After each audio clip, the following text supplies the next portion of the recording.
Bueno, la ley de migraciones que se aprobó en 2004, digamos, tiene una importancia muy grande en el sentido de que implica un cambio de paradigma.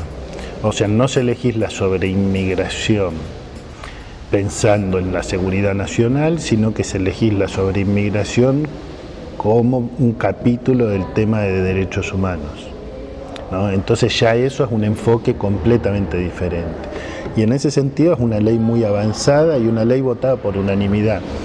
Lo que pasó es que aunque se votó por unanimidad, tardó muchos años en ser reglamentada. Entonces eso implicó una demora grande, pero bueno, por suerte sí fue reglamentada y fue acompañada de esta política que se denominó Patria Grande, que implicó, digamos, ciertas facilidades para el acceso a documentación, ¿no? Especialmente de los ciudadanos de países limítrofes.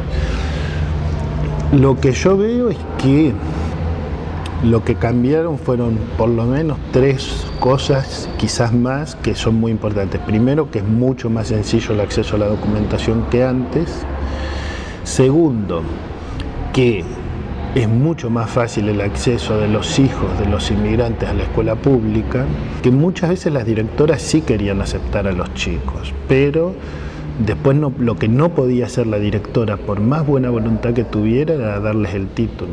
Y ahora es muy fácil aceptarlos y es muy difícil no aceptarlos. O sea, es como que se invirtió esa situación. Y nosotros hicimos una investigación en 2005, ya posterior a la votación de la ley, pero antes de su reglamentación, en varios hospitales públicos, y encontramos que el personal administrativo en muchos hospitales le pedía DNI a las personas, lo cual está prohibido por la ley. Pero digamos, la primera barrera ya era el personal administrativo que hacía ese requerimiento, y que eso generaba que muchos inmigrantes trataran de no ir ahí para evitar que les pidieran documentos.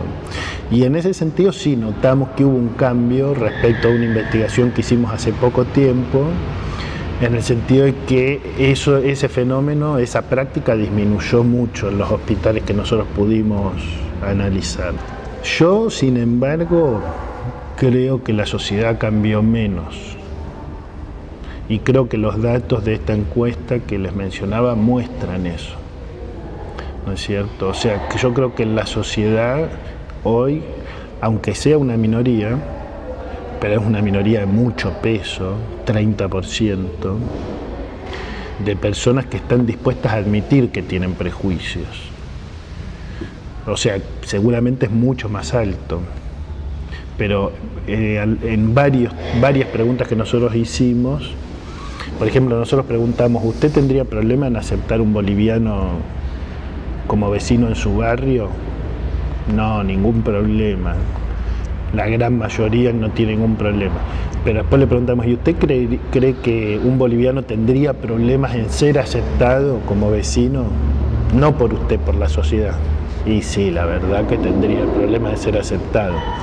Esas son 2 formas que la sociología tiene de hacer la misma pregunta. En una le estás preguntando, ¿usted discrimina? Y la persona te dice que no. Y en la otra vos le preguntas, ¿y usted cree que la sociedad discrimina? Y sí, la verdad que sí. Entonces ya salís del discurso de lo políticamente correcto y lo que encontrás es que hay una percepción social de que sigue habiendo mucha discriminación social. Yo creo que nosotros hemos logrado convencer al mundo de una cosa que no es cierta, que es que somos europeos. Por lo menos durante muchos años se siguió creyendo que la Argentina era un país europeo. De hecho, los antropólogos no venían a la Argentina porque acá no había indios, y sí había.